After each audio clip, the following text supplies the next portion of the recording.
সবচেয়ে বেশি নিয়তের মধ্যে ভেজাল থাকে যেই ইবাদতের, তার নাম কোরবানি। ঢাকার একেবারে এলিট শ্রেণীর মানুষের বসবাস যে সমস্ত এলাকা, সে সমস্ত এলাকায় দেখবেন এক এক বাড়ির ভিতরে গ্যারেজে বিশাল বড় বড় 3টা 4টা 5টা গরু, এক একটা 4 লাখ 3 লাখ 5 লাখ এরকম দামের গরু। এই বাড়িওয়ালাদের বেশিরভাগ লোকদেরকে দেখবেন জীবনে এরা মসজিদের ধারে কাছেও যায় না, কিন্তু কোরবানিটা করে মাশাআল্লাহ। একটা ব্যাপার সেপার আছে, তখন যদি বলেন যে ভাই সাহেব এবার টাকা পয়সা হাতে নাই, সেই জন্য এবার কোরবানি দিব না, তাহলে মুখ থাকে। এই জন্য একটা কোরবানি দেওয়া লাগে। এই কোরবানি কি ব্যয় হিসাবের জন্য হলো না আল্লাহর জন্য হলো? এই ব্যয় হিসাবের জন্য কোরবানি করলে সেটা সওয়াব হবে না, বরং শিরক হবে, শিরকে আসগর। এটাকে শিরকে আসগর বলা হয়। ধরেন আপনি প্রতি বছর গরু কোরবানি করেন, এক বছর হঠাৎ করে ছাগল কোরবানি করেন, আপনি বলবেন এই বছর তাহলে তো গরু গোশত দিতে পারবো না, তো আরো কয়েকটা ছাগল কিনে কোরবানি আরো বেশি করা যায়, তো একজনে একটা বেশি করলে সমস্যা নাই। ছাগল অনেকগুলো কিনে গরিব দুঃখীদেরকে দিয়ে দেন, তারা কোরবানি করে, তারা গোশত খায় ফেলাকে আপনার তরফ থেকে কোরবানি হয়ে যাবে। আপনি একটা ছাগল করেন, দেখেন এটা মানাইতে পারেন কিনা নিজেরই। আর যদি মনে হয় না প্রতি বছর গরু দেই, এবার ছাগল দিলে কেমনে হয়, মানুষ কি বলবে, তাহলে বুঝতে হবে ডাল মে কুচ কালা নেই, পুরা হি কালা হয়। আপনার এই কোরবানিটা কি আল্লাহর জন্য হচ্ছে না নিজের জন্য হচ্ছে, এই প্রশ্ন জোরালো ভাবে আমাদের অবশ্যই রাখতে হবে। কোরবানির সামনে আসছে, এখন থেকে আমরা একটু পরিবারের সদস্যদেরকে নিয়ে বসি, বাচ্চা সহ ফ্যামিলির সব সদস্যরা একটু বসেন, মশওয়ারায় বসেন, পরামর্শ মজলিসে বসেন, বসে জিজ্ঞাসা করেন আমরা আসলে কোরবানিটা কেন করতেছি। তুলনামূলকভাবে অন্য অনেক ইবাদতের চাইতে কোরবানি করার ব্যাপারে আমাদের আগ্রহ একটু বেশি। এটার বিশেষ কারণ আছে। অন্যতম বড় যে কারণ সেটি হলো যে এটাকে আমরা উৎসব এবং কালচার হিসেবে নিয়েছি। সন্দেহ নেই এটা উৎসব, সন্দেহ নেই এটি কালচার, কিন্তু এটার প্রধান উদ্দেশ্য যদি ইবাদত না হয়, তাহলে সেই আমল, সেই ইবাদতের, সেই ভালো কাজের বিনিময় আল্লাহর কাছে আশা করা যাবে না। সম্মানিত ভাইরা, যেহেতু কোরবানি আমাদের সামনে চলে আসছে, এজন্য আমাদের কোরবানিকে অর্থবহ করবার জন্য আমরা আজকে কয়েকটি গুরুত্বপূর্ণ বক্তব্য, গুরুত্বপূর্ণ কয়েকটি নির্দেশনা দিতে চাই। প্রথম কথা হলো যে আমাদের কোরবানির উদ্দেশ্য যদি হয় ফ্রেশ গোশত আহরণ করা, আমাদের কোরবানির উদ্দেশ্য যদি হয় সমাজের মানুষের সামনে নিজের ইজ্জত রক্ষা করা, প্রতি বছর কোরবানি দেই, এবছর না দিলে মানুষ কি বলবে, বাচ্চারা কার মুখের দিকে চেয়ে থাকবে, আত্মীয় স্বজন, নতুন আত্মীয় স্বজন কি মনে করবে, এ সকল উদ্দেশ্য যদি আমাদের কোরবানির পেছনে কাজ করে, তাহলে সেই কোরবানি আল্লাহর কাছে মাকবুল বা গ্রহণযোগ্য কোনো কোরবানি হবে না।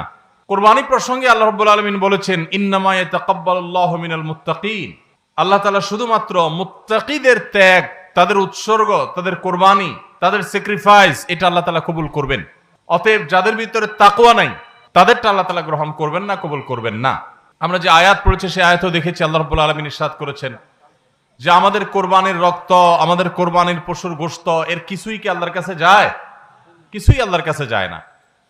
অন্য সব ইবাদত, আর্থিক ইবাদত, এটার ফিডব্যাক আমাদের কাছে আসে না সাধারণত। আমরা যখন দান সাদাকা করি, দান সাদাকা করলে ওইটা কি নিজে খাওয়া যায়? যখন দান করি, সাদাকা করি, তখন ওইটা আল্লাহর তরফ থেকে গরিবদেরকে দিয়ে দিতে হয়, নিজে খাওয়া যায় না। কোরবানি এমন একটা ইবাদত যে আমরা কোরবানি করার সময় বললাম বিসমিল্লাহি আল্লাহু আকবার, আল্লাহুম্মা লাকা মিনকা ওয়া লাক, আল্লাহ আপনার পক্ষ থেকে পেলাম এবং আপনার উদ্দেশ্যেই কোরবানি করলাম বলতেছি। তো আল্লাহর উদ্দেশ্যে দিয়ে দেওয়ার পর নিয়ম হলো আল্লাহর বান্দাদের মধ্যে গরিব যারা, দুঃখী যারা, তাদেরকে দিয়ে দিব, এটাই তো সাদাকার নিয়ম, দানের নিয়ম। কিন্তু কোরবানি এমন একটা ইবাদত যে ইবাদত আমি আল্লাহর উদ্দেশ্যে করলাম, আল্লাহকে খুশি করার জন্য জবে করলাম, কিন্তু গোশতটা আবার আল্লাহ আমাকে খাওয়ার অনুমতি দিয়েছেন, এটা অন্য ইবাদতে নাই। এখন এই ইবাদতে যদি গোশত খাওয়াটা মুখ্য হয়, গোশত আহরণ করা মুখ্য হয়, সমাজে মানুষের কাছে মুখ উজ্জ্বল করা মুখ্য হয়, আসল উদ্দেশ্য যদি হয় দুনিয়াবি বা পার্থিব বিষয় আশয়, আসল উদ্দেশ্য যদি হয় শো অফ করা, আসল উদ্দেশ্য যদি হয় মানুষকে দেখানো, আসল উদ্দেশ্য যদি হয় আত্মীয় স্বজনের কাছে মুখ রক্ষা করা, বাচ্চা কাচ্চা কার দিকে চেয়ে থাকবে, সেটা যদি উদ্দেশ্য হয়, তাহলে এটা ইবাদত হবে না। এজন্য কোরবানির আগে সর্বপ্রথম যে বিষয়টি খুব জরুরি সেটা হলো আমাদের উদ্দেশ্যগুলোকে একটু ঝালাই করে নেওয়া, আমাদের উদ্দেশ্যগুলোকে একটু রিচেক করে নেওয়া। আমরা কেন কোরবানি করব, আমাদের কোরবানির উদ্দেশ্যটা কি?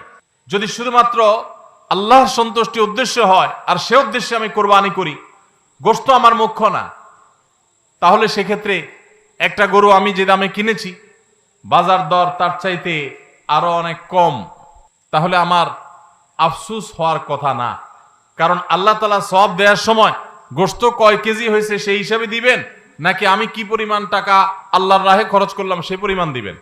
আমার খরচ করা টাকা আল্লাহর উদ্দেশ্যে যদি এটা নিয়োগ করে থাকে, তাহলে 1,00,000 টাকার গরু আপনি কোরবানি দিচ্ছেন, নিয়ত যদি সহি হয়, বিশুদ্ধ হয়, দুনিয়াবি কোনো ধান্দা যদি না থাকে, তাহলে আল্লাহ তাআলা সওয়াব কি 1,00,000 টাকার দিবেন, নাকি ওই গরুটার দাম বাজারে 80,000, আপনি কিনছেন 1,00,000, তাহলে আল্লাহ বলবেন না তুমি কেন বেশি দিয়ে কিনছো, ওইটার দায়িত্ব তোমার, আমি 80,000 সওয়াব দেব, এমন হবে? কিন্তু তারপরেও আমরা কোরবানির পশু কেনার পর দেখা যায় ওইটা নিয়ে আমাদের অনেকের হেজিটেশন থাকে, আফসোস থাকে। হ্যাঁ, সন্দেহাতীত ভাবে আপনি মার্কেটে যে গরুর বাজারে যে মূলামূলি করে উপযুক্ত ন্যায্য মূল্যে আপনি কিনবেন, অতিরিক্ত দাম কোনো যৌক্তিক কারণ ছাড়া আপনি কসাইকে বা গরু বিক্রেতাকে কেন দিবেন? সেটা দেওয়ার কোনো যুক্তি নাই।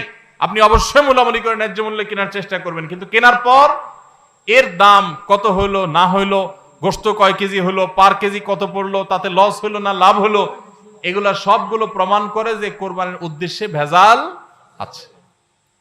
ভাইরা আমার, আমরা কোরবানি সাধারণত বেশিরভাগ মানুষ গরু দিতে পছন্দ করি। এর অনেক কারণ আছে অবশ্য। আমাদের দেশে ছাগল উৎপাদন হয় খুব কম, নানা কারণে ছাগল উৎপাদনের জন্য আমাদের এই দেশ, পৃথিবীর অনেক দেশে ছাগল অনেক বেশি উৎপাদন করা যায়। বৃষ্টি বাদল এবং ঝড় তুফানের দেশে ছাগল উৎপাদন করা নানা কারণে কঠিন, যার কারণে গরু উৎপাদন বেশি হয়, আমরা গরু কোরবানি বেশি করি। এটা দোষের কিছু না, বরং এটা স্বাভাবিক। কিন্তু আমাদের অনেকের হয়তো গরু কোরবানি করার মতো সাধ্য নাই, ছাগল কোরবানি করার সাধ্য আছে, তারপরও দেখা যায় হাওলাত বরাত করে হলেও গরু কোরবানি দেই। কেন? কারণ ছাগল কোরবানি দিলে আশেপাশে মানুষ কি বলবে। এরকম জিনিস আমাদের মধ্যে আছে না নাই? যে এত বড় লোক মানুষ, এতদিন তো জানতাম পয়সা করি আছে, উনি আবার ছাগল কোরবানি দিল, তাহলে চোখ মুখ মানুষের সামনে কেমনে দেখাবে? ভাইরা আমার, তো মানুষের কাছে কি বলবো, মানুষ কি বলবে, এই চিন্তা করে যদি গরুর জায়গায় ছাগলের জায়গায় আপনি গরু দেন, হাওলাত করিও দেন, তাতে আপনার এই কোরবানির দ্বারা সওয়াব হবে না। ভাইরা আমার, সবচেয়ে বেশি নিয়তের মধ্যে ভেজাল থাকে যেই ইবাদতে, তার নাম কোরবানি। অন্য কোন ইবাদতে নিয়তের মধ্যে ভেজাল এত বেশি থাকে না, কোরবানিদের মধ্যে নিয়তের ভেজাল যত বেশি থাকে। কারণ কি? কারণ হলো ওই যে কোরবানি করার পর এটার ফিডব্যাক, এটার উপকারিতা, গোশতগুলো, এগুলো সব নিজেই ভোগ করে মানুষ, আপনার কাছে আবার ফিরে আসে। এই জন্য নিয়তের মধ্যে ভেজালের সম্ভাবনা অনেক বেশি থাকে। ভাইরা আমার, আমাদের প্রিয় নবী সাল্লাল্লাহু আলাইহি সাল্লাম তিনি কিন্তু গরু কিংবা ওঁট দিয়ে কোরবানি দেন নাই। এর মানে এইটা না যে গরু বা ওঁট দিয়ে কোরবানি দিলে সওয়াব কম হবে, এটা না। উদ্দেশ্য হলো যে ছাগল, দুম্বা, ভেড়া এরকম ছোট পশু দিয়ে কোরবানি তিনি দিয়েছেন, সাহাবায়ে কেরাম অনেকে দিয়েছেন। এখনকার মিডল ইস্টের মানুষ শতকরা বোধহয় 90-95 জন মানুষ হবে, বা আরো বেশি সংখ্যক মানুষ হবে, প্রায় সবাই, তারা কিন্তু ছাগল, দুম্বা বা ভেড়া এই ছোট পশু দিয়ে কোরবানি দেয়। আমাদের দেশে আমরা বড় পশু অর্থাৎ গরু দিয়ে কোরবানি দেই, সেটার যৌক্তিক কারণ আছে। আমি বলেছি যে আমাদের দেশে গরু উৎপাদন করা যত সহজ হয়, ছাগল উৎপাদন করা এত সহজ হয় না, নানা কারণে গরুর ছাগলের চাইতে গরুর উৎপাদন বেশি হয়, সেই হিসাবে আমরা করি, ঠিক আছে। কিন্তু যদি উদ্দেশ্য হয় বড় পশু কোরবানি করে আমি বড় কোরবানি দাতা জাহির করব নিজেকে, তাহলে এর মাধ্যমে সওয়াব হওয়া তো দূরের কথা, মানুষ দেখানো ইবাদত করার কারণে শিরকে আসগরের গুনাহ হওয়ার আশঙ্কা আছে। আমার কথা কি বুঝাইতে পারছি? ভাইরা আমার, আমাদের দেশে বাস্তবতা হলো কিছু নেককার মানুষ আছেন, আল্লাহ তাআলা পয়সা করে দিয়েছেন, হালাল টাকা, আবার আল্লাহর উদ্দেশ্যে বড় পশু কুরবানি করে গরিব দুঃখীকে গোশত খাওয়ায়, গরিবদের পুষ্টির যোগান হয়, এরকম নেক উদ্দেশ্যওয়ালা মানুষ আছে আলহামদুলিল্লাহ। কিন্তু এই সীমিত সংখ্যক মানুষ ছাড়া সাধারণত গরুর সাইজ যত বড় হয় নিয়তের ভেজাল তত বেশি হয়। আমি কি আপনাদের বুঝাতে পারছি? সাধারণত গরুর সাইজ যত বড় হয় নিয়তের ভেজাল তত বেশি হয়। সব ক্ষেত্রে এটা প্রযোজ্য না। অনেক নেককার মানুষ আছেন যে গরুর সাইজে বড়, মাশাআল্লাহ নিয়তটাও খালেস, আবার উপার্জনও হালাল, এরকম আল্লাহর বান্দাও আছেন, কিন্তু তাদের সংখ্যা খুবই কম। সাধারণত গরুর আকার যত বড় হয়, এই বেশিরভাগ এই শ্রেণীর কোরবানি দাতাদের নিয়তে ভেজাল বেশি হয়। আপনি ঢাকা চলে যাবেন, গুলশান, বাড়িধারা, ঢাকার একেবারে এলিট শ্রেণীর মানুষের বসবাস যে সমস্ত এলাকা, সে সমস্ত এলাকায় দেখবেন এক এক বাড়ির ভিতরে গ্যারেজে বিশাল বড় বড় 3টা 4টা 5টা গরু, এক একটা 4 লাখ 3 লাখ 5 লাখ এরকম দামের গরু। এই বাড়িওয়ালাদের বেশিরভাগ লোকদেরকে দেখবেন জীবনে এরা মসজিদের ধারে কাছেও যায় না, কিন্তু কোরবানিটা করে মাশাআল্লাহ। কারণ কি? একে তো কোরবানি করে গরিব দুঃখী লাইনে দাঁড়ায় থাকবে, আপনার চেয়ারে বসে বসে গরিব দুঃখীরে কোরবানি গোশত দেব, ভালোই তো লাগে। একটা বাকাওয়াতি জাহির হয়, দানবীর সেটা জাহির করা যায়, উৎসব হয়, আনন্দ হয়। আমি আগে বলেছি কোরবানি এটা উৎসব, কোরবানি একটা ইবাদত, এটা ইসলাম এবং মুসলমানদের সংস্কৃতি, সন্দেহ নেই। কিন্তু সব কিছুর উপরে ইবাদতের মানসিকতা প্রাধান্য থাকতে হবে। কারণ ইব্রাহিম আলাইহিস সালাম যে কোরবানি করেছিলেন, সেই কোরবানি মূলত আল্লাহর নির্দেশ পালনার্থে করেছিলেন। তিনি মূলত আল্লাহর কাছে প্রমাণ করেছেন বা আল্লাহর কাছে প্রকাশ করেছেন যে আল্লাহ যত আদেশ করেন, যত নিষেধ করেন সব তিনি মানবেন। এমনকি নিজের সন্তানকে কোরবানি করার নির্দেশ আল্লাহ করার পর সেটাও মানতে তিনি প্রস্তুত হয়েছেন। আল্লাহ সন্তান কোরবানি হইতে দেন নাই, কিন্তু তিনি পরীক্ষায় পাশ করে ফেলেছেন। এই কোরবানি আমাদেরকে শিক্ষা দেয় আল্লাহর আদেশ নিষেধ আমার যুক্তিতে ধরুক আর না ধরুক, আমার বুঝে খাটুক বা না খাটুক, আমার পক্ষে যাক আর বিপক্ষে যাক, আমার ভালো লাগুক আর না লাগুক, সর্বাবস্থা আমি আল্লাহর আদেশ নিষেধ মেনে চলবো। এটাই হলো কোরবানির প্রধান শিক্ষা। আল্লাহ তাআলা আমাদের সবাইকে সেই শিক্ষা মাথায় রেখে শুধুমাত্র আল্লাহকে খুশি করার উদ্দেশ্যে কোরবানি করার তৌফিক দান করুন। মেয়ে বিয়ে দিয়েছেন বা ছেলে বিয়ে করাইছেন, ব্যয়ের বাড়ি থেকে মেহমান আসবে, ব্যয়েরা জিজ্ঞেস করবে ব্যয় কি কোরবানি দিচ্ছেন, একটা ব্যাপার সেপার আছে। তখন যদি বলেন যে ব্যয় সাহেব এবার টাকা পয়সা হাতে নাই, সেই জন্য এবার কোরবানি দিব না, তাহলে মুখ থাকে? এই জন্য একটা কোরবানি দেওয়া লাগে। এই কোরবানি কি ব্যয় সাহেবের জন্য হলো না আল্লাহর জন্য হলো? এই ব্যয় হিসাবের জন্য কোরবানি করলে সেটা সওয়াব হবে না, বরং শিরক হবে, শিরকে আসগর। এটাকে শিরকে আসগর বলা হয়। আল্লাহ তাআলা আমাদের সবাইকে আল্লাহকে খুশি করার জন্য কোরবানি করার তৌফিক দান করুন। আল্লাহকে খুশি করার জন্য যে কোরবানি করছেন, মাঝে মধ্যে একটু অ্যাসিড টেস্ট করবেন। অ্যাসিড টেস্ট বলবো, ধরেন আপনি প্রতি বছর গরু কোরবানি করেন, এক বছর হঠাৎ করে ছাগল কোরবানি করেন, ছাগল কোরবানি করেন। আপনি বলবেন এই বছর তাহলে তো গরু গোশত দিতে পারবো না, তো আরো কয়েকটা ছাগল কিনে কোরবানি আরো বেশি করা যায়, তো একজনে একটা বেশি করলে সমস্যা নাই। ছাগল অনেকগুলো কিনে গরিব দুঃখীদেরকে দিয়ে দেন, তারা কোরবানি করে তারা গোশত খায় ফেলাকে আপনার তরফ থেকে কোরবানি হয়ে যাবে। আপনি একটা ছাগল করেন, দেখেন এটা মানাইতে পারেন কিনা নিজেরে। যদি কোনো অসুবিধা না হয় মানাইতে, তাহলে আলহামদুলিল্লাহ আল্লাহ শুকর আদায় করতে পারেন যে আপনার নিয়তের মধ্যে বোধহয় ভেজাল নাই।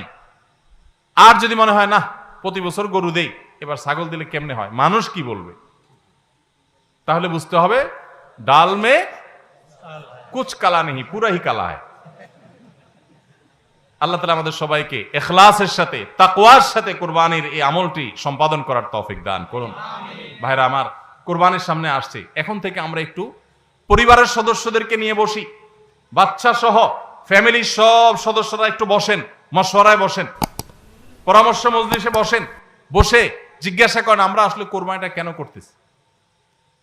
গোশত খাওয়া, ফ্রেশ গোশত আহরণ করা, মানুষের সামনে নিজেদের মুখ উজ্জ্বল করা, কি ধান্দা, উদ্দেশ্য কি? একজন একজন করে সবাই মতামত নেন এবং এটা নিশ্চিত করেন যে আমরা আল্লাহর জন্যই কোরবানি করছি। এটা কিভাবে নিশ্চিত করব? একটা তো বললাম যে বিশাল বড় গরু কোরবানি করেন সব সময়, এবার একটু ছাগল কোরবানি করেন, দেখেন তো মনরে মানাইতে পারেন কিনা। কারণ আপনি বলবেন ভাই গরু কোরবানিতে অনেক টাকা লাগে, ছাগলে তো অনেক কম টাকা লাগে, তাহলে এই কোরবানি ওইটার চাইতে কিভাবে উত্তম হয়? আমি উত্তম বলতেছি না, আমি বলতেছি যে আপনার নফস, আপনার মন মানে কিনা যে আমি গরুর জায়গায় ছাগল কোরবানি করলেও তো হবে, হবে না হবে না? কেউ যদি ছাগল কোরবানি করে তার কোরবানি হবে কি হবে না? হবে। কোরবানি ছাগলও করা যায়, গরুও করা যায়। বেড়াও করা যায়, দম্বাও করা যায়, মহিষ দিয়েও করা যায়, উট দিয়েও করা যায়, এসব পশু দিয়ে কোরবানি করা যায়। অতএব আপনি এবছর একটু ছাগল দিয়ে করেন, বাকি গরু কেনার যে আরো বাজেটের টাকা ছিল সেগুলো দিয়ে আরো কয়েকটা ছাগল কিনে গরিব মানুষকে দিয়ে দেন, ওটা যাতে এলাকা মানুষ টেন না পায়, অন্য এলাকায় দিয়ে দেন। আমরা সুন্নাহ ফাউন্ডেশনের তরফ থেকে সারা দেশে বিভিন্ন জায়গায় জায়গায় কোরবানি করি। অনেক প্রবাসী আছেন, অনেকে ইউরোপ আমেরিকার এমন এমন দেশে আছেন সেখানে কোরবানি চাইলেও করা যায় না, সুযোগ নাই, বা দেশে অনেকে আছেন যে তার হয়তো সে সুযোগ নাই, ক্যাপাসিটি নাই, নানা কারণে সুবিধা অসুবিধা আছে। তো আমরা তাদের তরফ থেকে কোরবানি করে দেশের বিভিন্ন গরিব দুঃখীদের আপনার বাসা বাড়িতে আমরা তাদের ঘরে ঘরে গোশত পৌঁছাই দিই।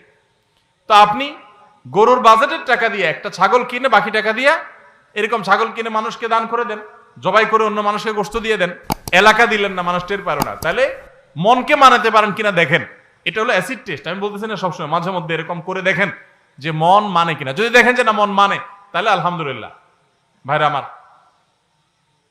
আর একইভাবে মাঝে মধ্যে আমার কোরবানি আমি জবাই করলাম, গোশত সব দিয়ে দিলাম, ফ্রিজে খুব একটা ভরলাম না, অল্প স্বল্প রাখলাম, কারণ আল্লাহ তাআলা বলেছেন ফাকুলু মিনহা ওয়া আতি'মুল বাঈসাল ফাকির, ফাকুলু মিনহা ওয়া আতি'মুল কানি ওয়াল মু'তার।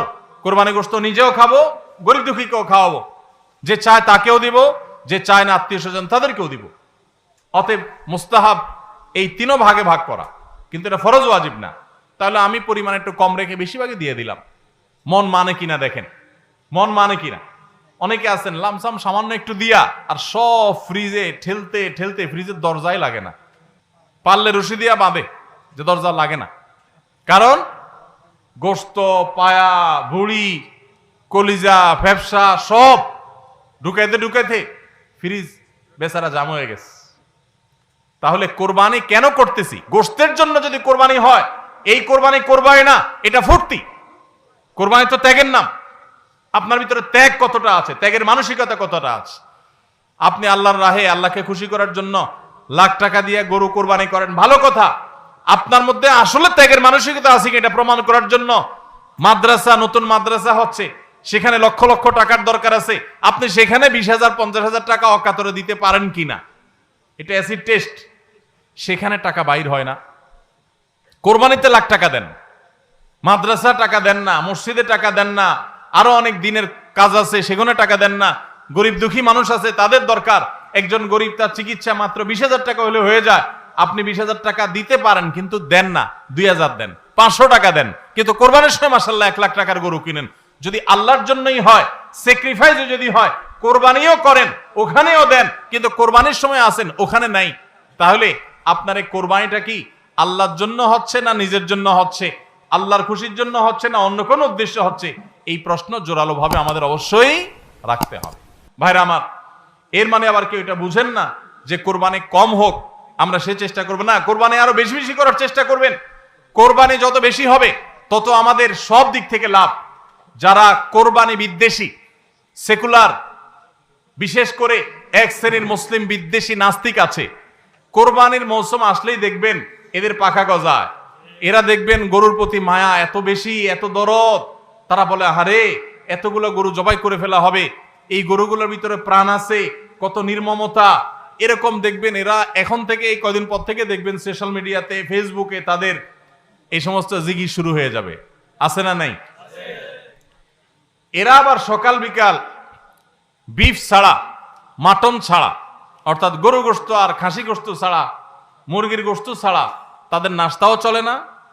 তাদের নাস্তায় থাকে হলো আপনার চিকেন স্যান্ডউইচ, তাদের দুপুরে থাকে হলো বিফ কারি, তাদের রাতে থাকে হলো গরুর কালাবুনা অথবা মাটন, ডাল খাসি।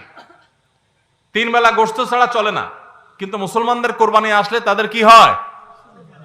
অ্যালার্জি ছাড়া চুলকানি শুরু হয়, আছে না নাই?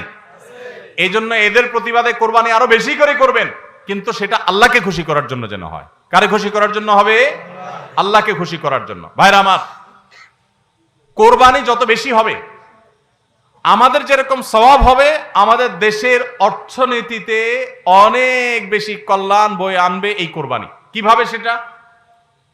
প্রতি বছর কোরবানিতে যে লক্ষ লক্ষ গরু ছাগল জবে হয়, এই লক্ষ লক্ষ গরু ছাগল এগুলো তো আসমান থেকে নাজিল হয় না, জমিন ফেড়ে বের হয় না। এক সময় ইন্ডিয়ান গরুর উপরে আমাদের দেশ নির্ভর ছিল। আলহামদুলিল্লাহ গত বেশ অনেক বছর ধরে আপনারা দেখেন যে আমাদের দেশীয় গরু দিয়েই আমাদের কোরবানির ম্যাক্সিমাম চাহিদা প্রায় পূরণ হয়ে যায়। ইন্ডিয়ান গরুর উপরে এখন আর আমাদের কোরবানি নির্ভর নয়।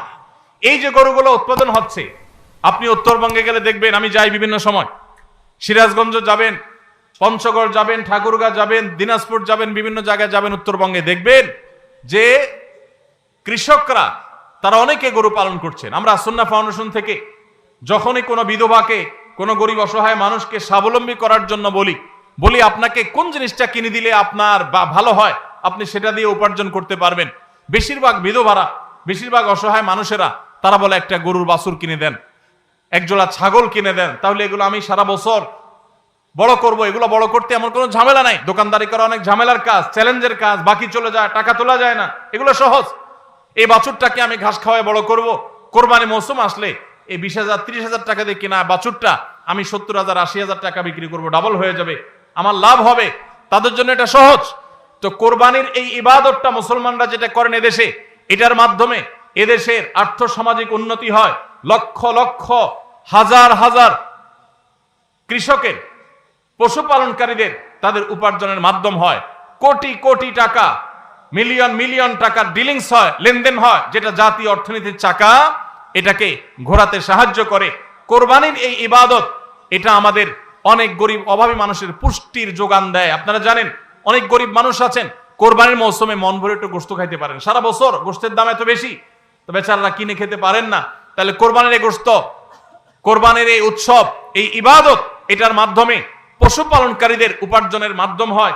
সারা বছর যারা অপেক্ষা করে কোরবানির সময় পশু জবাই করে, পশু বিক্রি করে আবার তারা পশুপালন করবে, এর মাধ্যমে তাদের আর্থিক যে অনটন আছে এটা দূর হয়, তাদের উপার্জনের মাধ্যম হয়। আবার গরিব অভাবী মানুষ যারা আছে, যারা পুষ্টির অভাবে থাকে, পুষ্টিহীনতায় থাকে, তাদের আমিষের অভাব থাকে, তাদের খাদ্যের মধ্যে আমিষ পরিমাণ মতো থাকে না, সেই লোকগুলোর এই কোরবানি উপলক্ষে এক একজন 2 কেজি 4 কেজি 5 কেজি গোশত পাইলে কয়েকদিন ধরে তারা আমিষ খেতে পারে, তাদের পুষ্টির যোগান হয়। ভাইরা আমার, এর মাধ্যমে লক্ষ লক্ষ কোটি কোটি টাকা লেনদেন হওয়ার কারণে দেশের অর্থনীতির চাকা সচল হয়। নানা দিক থেকে এর পার্থিব উপকারিতা আছে। যারা কোরবানির বিরোধিতা করে ওরা বসে বসে ওই মাটন কারি, ওই বসে বসে আপনার বিফ, বসে বসে চিকেন স্যান্ডউইচ, এবং বসে বসে তারা বার্গার খাওয়া ছাড়া আর কোনো কাজ তাদের নাই।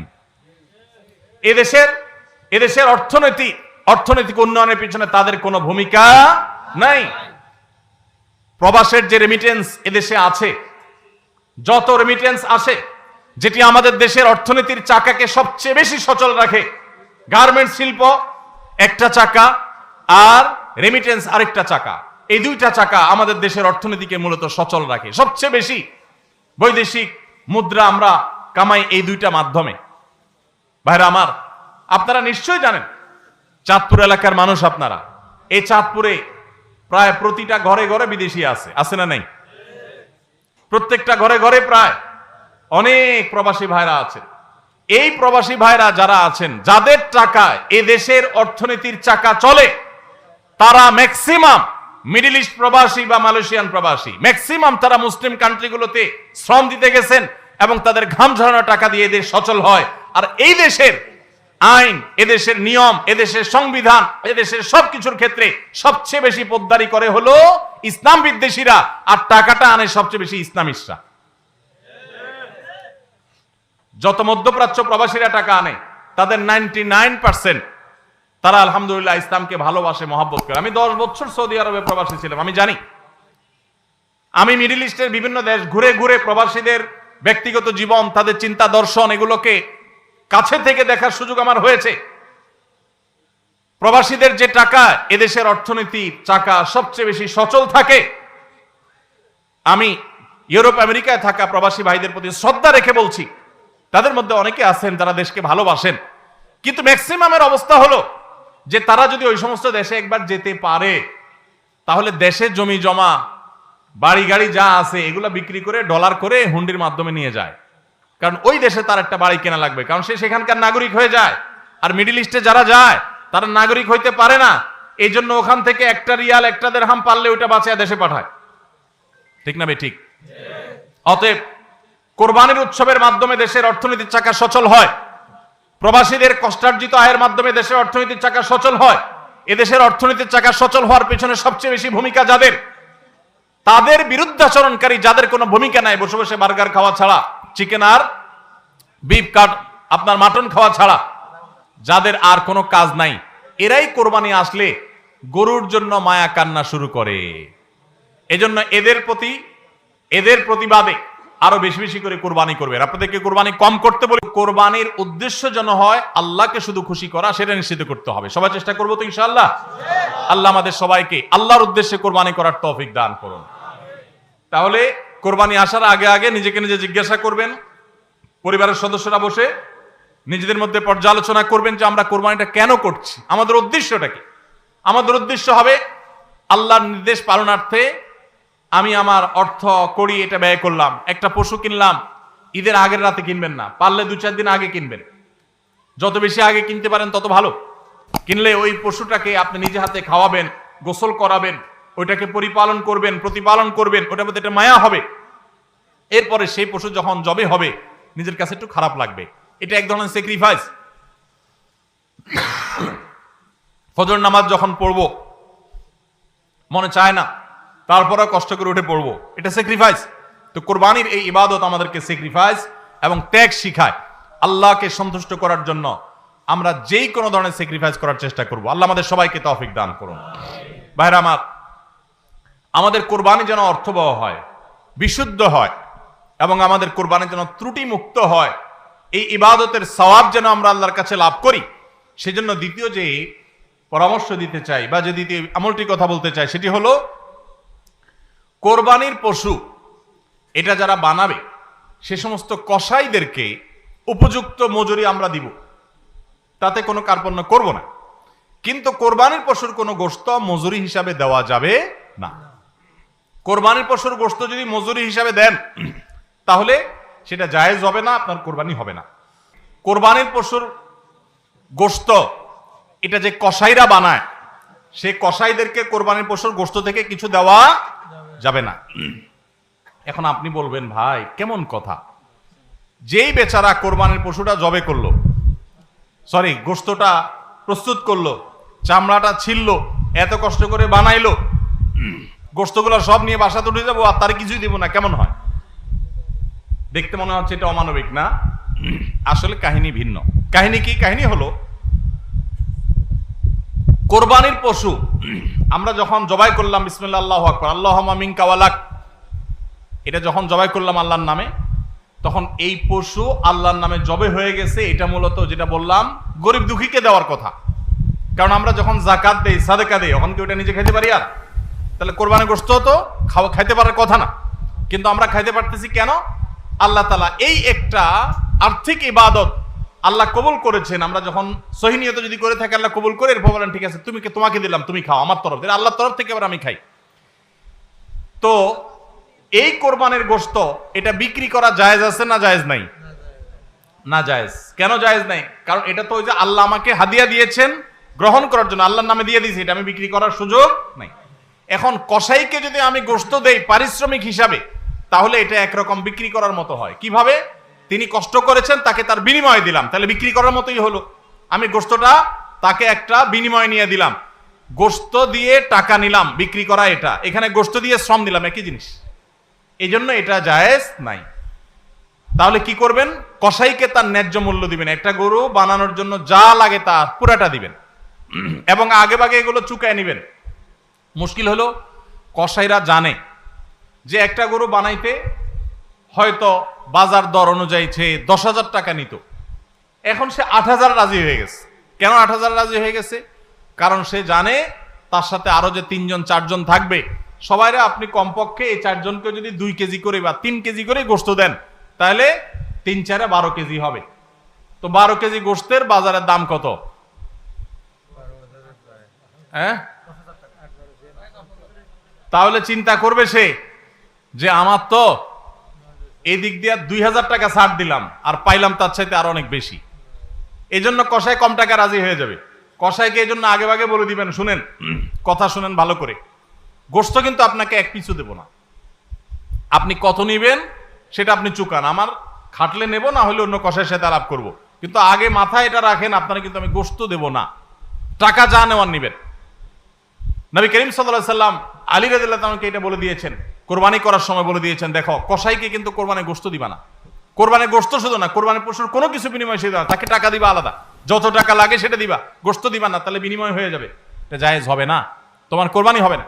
এই জন্য ভাইরা এই জিনিসটা আমাদের সাবধান থাকতে হবে, কসাইকে কোরবানি গোশত বিনিময় হিসাবে দেওয়া যাবে না। হ্যাঁ, কসাই যদি গরিব হয় তাহলে সেক্ষেত্রে অন্য গরিবকে আপনি আধা কেজি করে দিচ্ছেন, কসাইরও আধা কেজি দিতে পারেন, অন্য গরিবকে 1 কেজি করে দিচ্ছেন, কসাইরও 1 কেজি দিতে পারেন, কিন্তু কসাই হিসাবে না। সেটা হলো তিনি যদি কসাইগিরি নাও করতেন তারপরেও আপনি তাকে দিতেন যদ্দুর অদ্দুর দিবেন, এর বেশি যদি আপনি দেন এবং সেটা যদি বিনিময় হিসাবে দেন তাহলে কি হবে না, জায়েজ হবে না। এই একটা মাসআলা না জানার কারণে আমাদের অনেকের কোরবানি এটা নিয়ে টানাটানি দেখা দেয়। নাম্বার 3 এবং শেষ পয়েন্ট হলো, কোরবানির পশুর গোশত এটা আপনি আহরণ করতে গিয়ে মাথায় রাখবেন যে কোরবানির পশুর রক্ত, বুড়ির ময়লা, এগুলা যেন আশপাশের পরিবেশটা নষ্ট না করে। আমরা অনেক সময় দেখি কোরবানির ঈদের 2 দিন 4 দিন 5 দিন পর পর্যন্ত রাস্তাঘাট দিয়ে চলা যায় না দুর্গন্ধের চোটে, ঠিক না বেঠিক? এবং কোরবানির মৌসুমে প্রায় বিভিন্ন বছরে দেখি আমরা বন্যা হয়, এই ময়লাগুলো পানির সাথে বিভিন্ন জায়গায় ছড়ায় পড়ে। বিশেষ করে আমাদের বাইরে আশেপাশে রাস্তাঘাট দিয়ে পথচারীরা যখন চলে, আপনার কোরবানির পশুর দুর্গন্ধ, এটার ময়লা, রক্ত, এগুলো যদি আশপাশে পরিবেশ নষ্ট করে, মানুষের নাক ধরে, মানুষ অসুস্থ হয়, নানা রকমের রোগ তৈরি হয়, এখান থেকে নানা রকম রোগবালাই ছড়ায় এবং মানুষের কষ্টের কারণ হয়, তাহলে কোরবানি দিয়ে আপনি সওয়াবের পরিবর্তে গুনাহ হওয়ার আশঙ্কা আছে। এই জন্য নিজ দায়িত্বে আমার পশুর কোরবানির রক্ত গর্ত করে এমন ভাবে কোরবানি করব যে সব গর্তে চলে যাবে এবং মাটি চাপা দিয়ে দিব এবং পানি দিয়ে এমন ভাবে পরিষ্কার করে দিব, ব্লিচিং পাউডার ইত্যাদি দিয়ে এমন ভাবে পরিষ্কার করব যাতে করে আশপাশে কোনো মানুষের কষ্ট না হয়। অনেকে আছেন কোরবানির বুড়ির ময়লাগুলা যেখানে সেখানে ফেলে দিয়ে রাস্তার পাশে উনি বুড়িটা নিয়ে চলে গেছেন, এটা কোনো ভালো মুসলমানের কাজ না, এটা ফাসেক মানুষের কাজ। নবী করিম সাল্লাল্লাহু আলাইহি সাল্লাম ঈমানের শাখা বলতে গিয়ে বলেছেন, ইমাতাতুল আযা আনিত তারিক, ঈমানের একটা শাখা হলো রাস্তায় এমন কিছু যদি কেউ কষ্ট ফেলে রাখে যেটাতে আরেকজনের কষ্ট হয়, সেটা আপনি আরেকজন ফেললে আপনি সরাই দিবেন, এটা হলো ঈমানের দাবি। আর আপনি নিজে যদি ফালান সেই জিনিসটা, যে জিনিসটা মানুষের কষ্ট হয়, তাহলে এটা তো কুফরির অঙ্গ হবে। কথা কি বুঝাইতে পারছি? আমরা অনেকে কোরবানি করি কিন্তু এই জিনিসগুলো খেয়াল করি না যে আমার কোরবানিটাকে অনর্থক করে দিতে পারে, অর্থহীন করে দিতে পারে, সওয়াবের পরিবর্তে গুনাহ হতে পারে। এজন্য কোরবানির পশুর রক্ত, ময়লা, বুড়ির ময়লা, এই সবগুলোকে আমরা নিজ দায়িত্বে একেবারে পরিষ্কার করে রাখবো। মনে থাকবে তো ইনশাআল্লাহ? আল্লাহ তাআলা আমাদের সবাইকে কোরবানির এই ইবাদতকে আল্লাহকে সন্তুষ্ট করবার উদ্দেশ্যে খালেস এবং বিশুদ্ধ নিয়তে, সহি নিয়তে, এবং এই কোরবানিকে আল্লাহ তাআলা বিশুদ্ধ উপায়ে আমাদেরকে সবাইকে সম্পাদন করার তৌফিক দান করুন। আমাদের কোরবানির পশুর রক্ত বা পশুর কোনো কিছু দুর্গন্ধ বা কোনো কিছু, কোনো ময়লা যেন পরিবেশকে দূষিত না করে, মানুষের কষ্টের যেন কারণ না হয়। আল্লাহ তাআলা আমাদের সবাইকে সে বিষয়গুলোকে মেনে চলার তৌফিক দান করুন। কে কত ভালো কোরবানি করলেন, কে কত ভালো মুসলমান, দায়িত্বশীল মুসলমান, এটা বোঝা যাবে কোরবানির পর পশু যেখানে কোরবানি করেছেন আশেপাশে কোনো জায়গায় কতটা পরিষ্কার আছে না আছে, এটার উপরে। এটা হলো মিটার, এটা দিয়ে মাপা যাবে যে আপনি মুসলমান, ইসলাম কতটা বুঝছেন। শুধুমাত্র জবাই করলেন আর গোশত খাইলেন, ইবাদত হয়ে গেল, এত সোজা না। আল মুসলিমু মান সালিম আল মুসলিমুনা মিন লিসানিহি ওয়া ইয়াদিহি, যার হাত মুখ দ্বারা অন্য মুসলমান নিরাপদ থাকে, সেই মুসলমান আপনার জবাই করা পশুর রক্ত, এটার গন্ধ কয়দিন পরে ছড়াচ্ছে, শুকায় রক্ত গন্ধ বাইর হয়েছে, ময়লা আছে সেগুলোর গন্ধ বাইর হয়েছে, তা অন্য মানুষের কষ্ট হচ্ছে, আপনি মুসলমান হতে পারলেন না, আপনার এটা ইবাদত হলো না। এই জন্য এই একটা বিষয় মনে হতে পারে ছোট্ট বিষয়, এই ছোট্ট বিষয়টাই কিন্তু আমাদের ইবাদতকে নষ্ট করে দিতে পারে। আমরা সবাই খেয়াল করবো তো ইনশাআল্লাহ। আল্লাহ তাআলা আমাদের সবাইকে আমল করার তৌফিক দান করুন। জাযাকুমুল্লাহ খাইর।